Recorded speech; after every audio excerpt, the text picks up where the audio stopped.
সঙ্গে আমি কি দেখলাম জানো? কি দেখলেন গুরুদেব? শোনো সুদামা, বিনা মেঘে তোমার মস্তকে শত বজ্রের আঘাত করছে।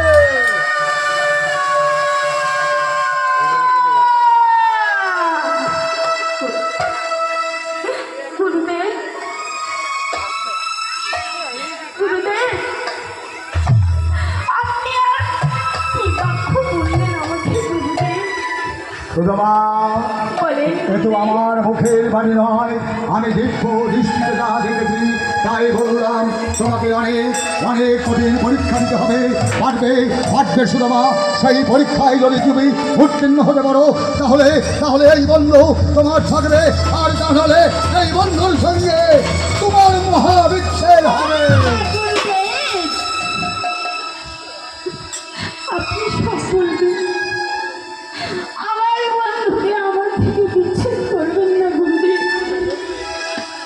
আমি তো বাঁচতে পারবো না গুরুদেব। গুরুদেব, আপনার বাক্য যদি আমার মস্তকে থাকে, নিশ্চয়ই আপনার পালন পালন করবো ওগো ওগো প্রভু, সবই তুমি লীলাময়ী লীলা খেলা। আমি যখন একবার তোমাকে মন্ত্র দান করে তোমাকে আমার শিষ্য করেছি, এই জগৎ সংসারে শ্রেষ্ঠ শিষ্য তোমাকে বানাতে হবে। তাই আমি যদি জীবনে কোনোদিন পণ্যেই করে থাকি, সমস্ত পণ্যে আজ হইতে আমি তোমাকে করলাম সুদামা।